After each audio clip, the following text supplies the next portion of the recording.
You know when this feeling right, right. It must be Angie on the mind. All right, the lady of the hour is here, Mayor Muriel Bowser. Thank you, Angie. Thanks for having us. Thank you so much for coming up. My pleasure. I've been trying to get you physically in the station for a Okay. little while, but I know you are out and about nonstop.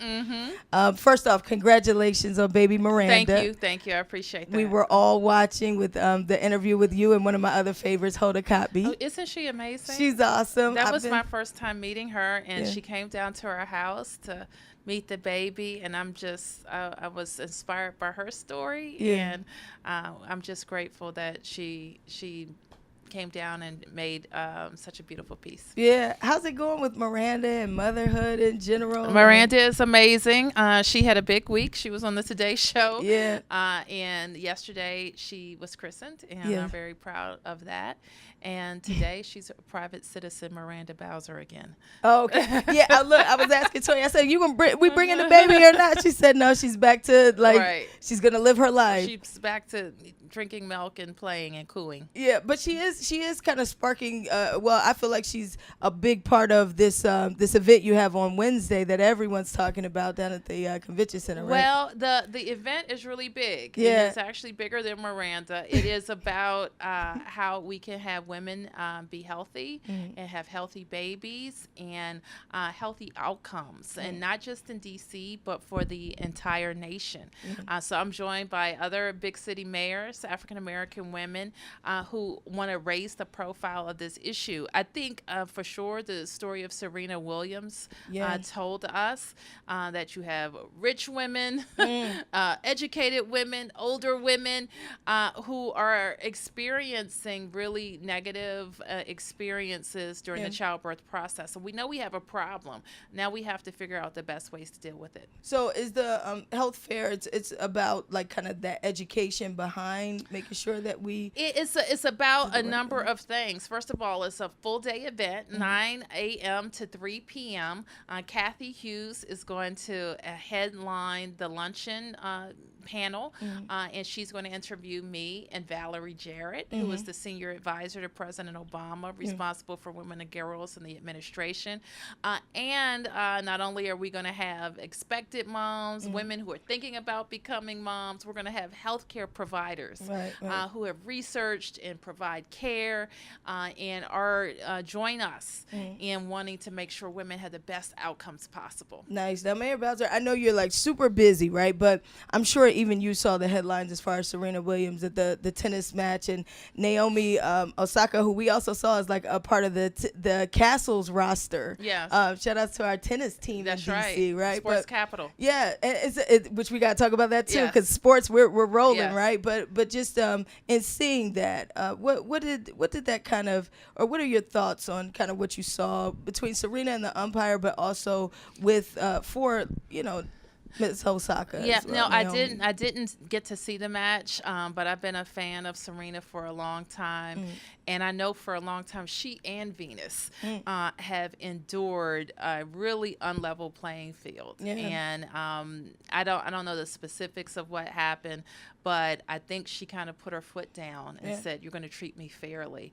And one thing I heard her say, which resonated with me a lot, is, and I've heard Venus say it, "I don't cheat," and that seemed to be the thing that pushed her over the edge. Definitely. Accusing, I think she's taken losses before. She's Right. going to. I think the history will show she'll be the greatest of all time. She has dominated women's tennis, but the accusation that she cheated pushed her over the edge. Absolutely. One thing about those girls is they have worked their whole lives to be at the top of women's tennis.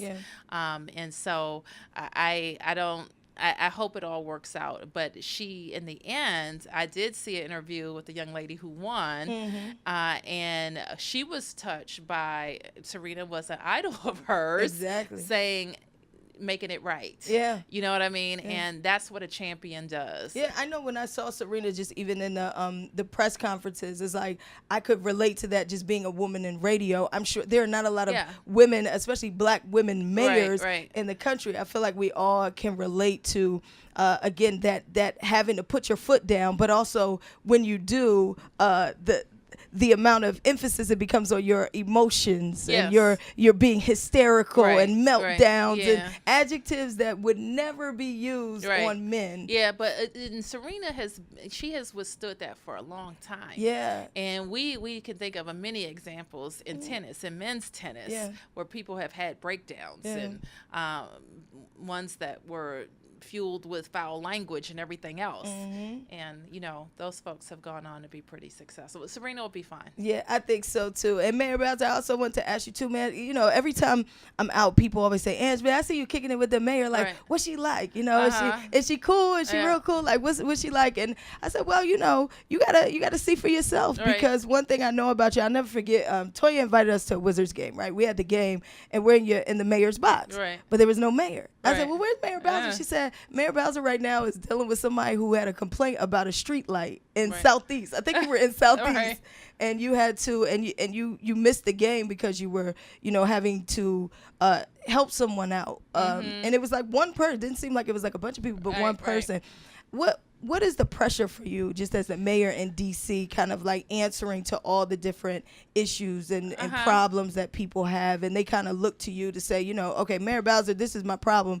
I need you to fix it. Like, well, what is that I will like? tell you, Angie, I have a big job. Like, no, let's be clear. We are a city, county, state, school district. Sheesh. We have a $14 billion budget. We have 700,000 people who live here.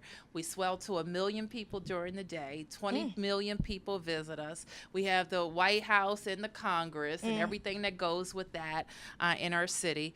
We get ready for disasters like we're doing this week. Hopefully this hurricane doesn't wreak havoc on the East Coast, but we'll be ready for it, and everything in between.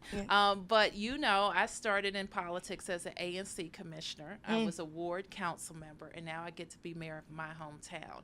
And it's nothing like working with people directly, and being on the ground, whether it's a street light or whether we're responding to a school or a violence in the community.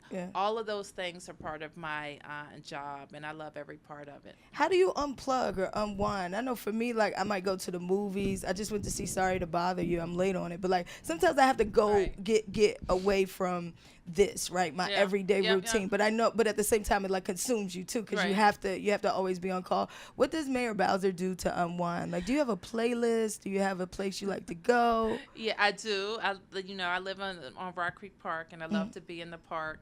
I like to veg out on HGTV. HGTV. Yes, I love That's your thing. Yes, my thing. So, have you started any projects? Are you remodeling anything? I always have a project, Angie. I always have a project. There's always something you like. There's always something. Okay, and do you have, like, in particular any music that really like helps you kind of unwind or turn it off or just relax? I have a very music taste. I'm probably one of the biggest Prince fans out there. Okay. So I like to listen to Prince. People were surprised when I first got into politics. I told them one of my favorite songs, It Smells Like Teen Spirit. Nirvana? Absolutely. Oh, wow. Absolutely. I'm taking you back to my college days. Okay. I love rap music. I listen to a lot of rap music. And I listen to everything. Right now I'm listening to the 50 greatest nursery rhymes. Shout out to Miranda on that one.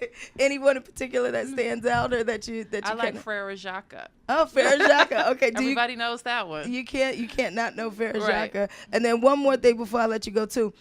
People told me to ask, where do you like to eat? If you're like, so we're trying to understand, do you drive yourself around, or you usually I don't drive that much. Okay, so you're kind of driven around, I assume, like protection wise and whatnot, right? Okay, so like if you're hungry or you're like, and you done been in all these meetings, you did all these interviews, what's like the first place you're like, I need to go in the city?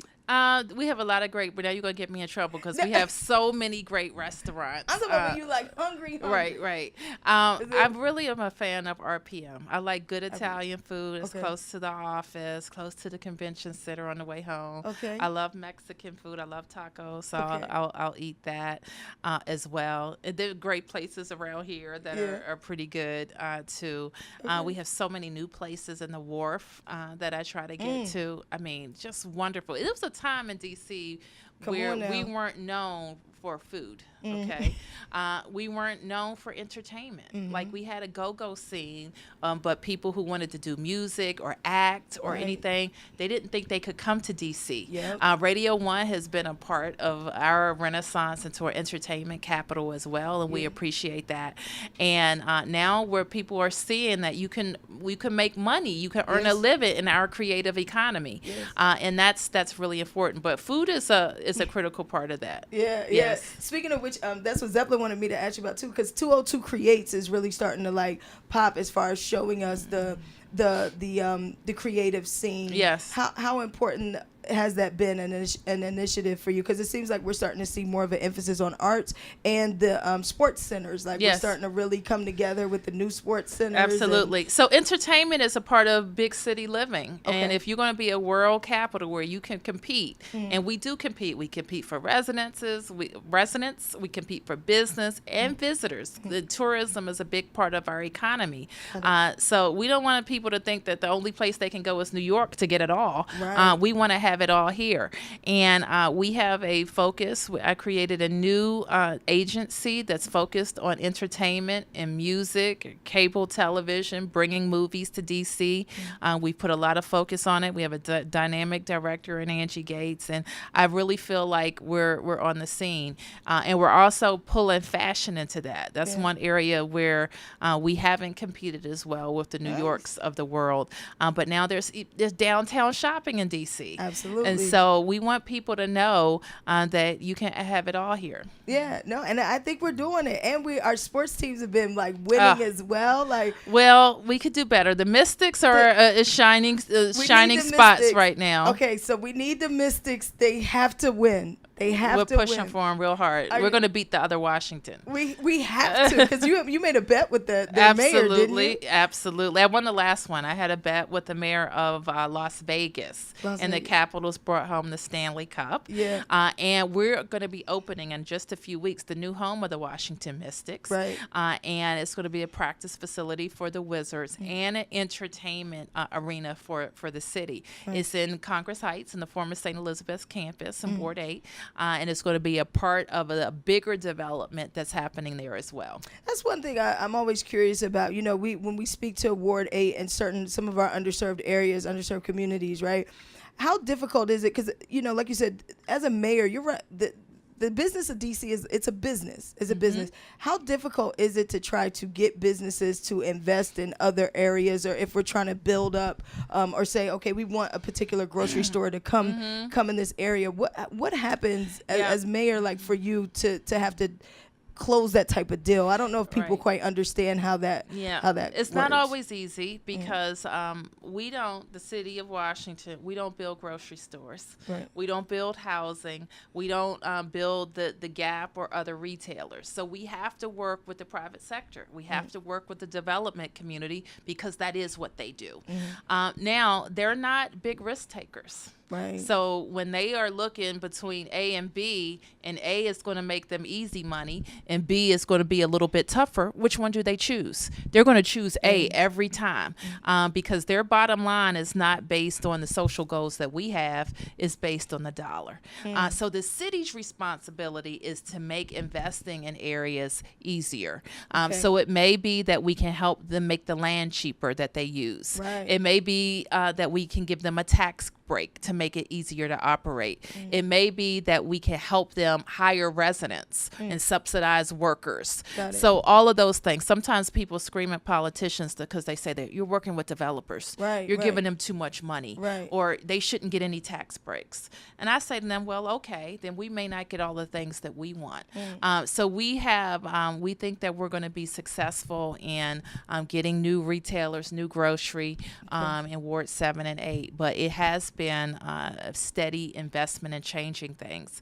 That's what I was able to do when I was the Ward 4 council member. Some people don't realize that there was really only one grocery store for a long time in Ward 4, just like we're trying to tackle in Ward 8 and Ward 7. And over the years, not overnight, but over the years, we were able to change that investment environment so that we could attract more retail. There it is. Mayor Bowser, thank you so much for hanging out with me. It's great to see you. Thank I feel like I've been seeing parts of you. I've been seeing, you know, like we opened up the pools, and you know, I'm like, you know, you have so many initiatives going on at one part, and I'm just thankful that you always bring me in on it. Your team, I appreciate your support. You guys always say, hey, Ange, come do this, come do that, and that means a lot to me. Well, clearly it's because you're connected to the people. And this government is fine, well and good, but it's only for the people, and we're only as strong as people that connect to us. They give us a charge. They tell us what to do. They hold us accountable, but they're also there to make sure that we have the best city in the world. Absolutely. And let's keep getting it. And go Mystics. We need this win. We need the W. Okay. Mayor Bowser right here on 93.9 WKYS. Thank you. Thank you, Angie. You know when this feeling right, right, right.